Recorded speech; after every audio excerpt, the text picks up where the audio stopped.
آج ہم دیکھ رہے ہیں فصل ربی. ربی جو لفظ ہے وہ عربی زبان کا ہے اور اس کا مطلب ہوتا ہے بہار. یعنی بہار کے موسم میں ہم ان کو کاٹتے ہیں، جن کو ہم استعمال کرتے ہیں.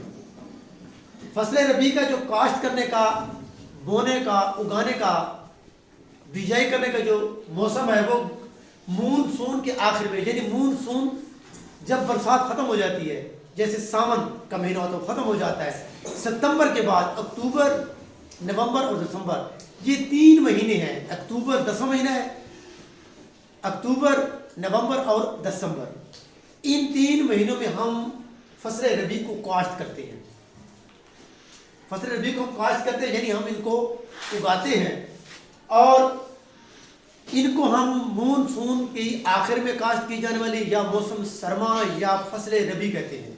ربی کا مطلب ہوتا ہے بہار. اب یہ جو فصلیں ہیں ان کے اندر جو اناج کون کون سے ہم کاشت کرتے ہیں؟ گندم اور چنے. گندم جو ہے نا وہ ہماری جو غذا کے جو اجزاء ہیں، کاربوہائیڈریٹس، یہ اس کا اہم جزو ہے. اور چنے اس کے اندر جیسے ہم دال بناتے ہیں، یہ ہماری جو غذا کا دوسرا اہم جزو ہے، پروٹین. اس کے اندر پروٹین پائی جاتی ہے. سبزیاں کون کون سی ہم کاشت کرتے ہیں؟ آلو، ٹماٹر، پیاز، لہسن، دھنیا، پالک، شکرکندی، شلغم، مٹر، چقندر، میتھی، سلاد پتا، گوبھی، مولی، گاجر اور بینگن وغیرہ. یہ فصل ربی کی سبزیاں ہیں. اور اسی کے ساتھ فصل ربی کے جو پھل ہیں، امرود، سیب، کیلا. کیلا جو ہے نا وہ دنیا میں سب سے زیادہ کھایا جانے والا پھل ہے. کیلا دنیا میں سب سے زیادہ کھایا جانے والا پھل ہے.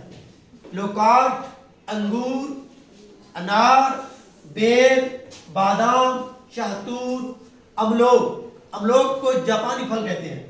چکوترا، لیمو، سنترا، کینو، یہ تمام جو مالٹے ہیں، کینو، موسمی، پپیتا، ناریل. اور اس کے اندر جو فصل ربی کی دالیں ہیں، مسور کی دال اور چنے کی دال. تیل ہم کون کون سے اس فصل سے لیتے ہیں؟ سرسوں کا تیل، توریا، کینولا اور سورج مکھی.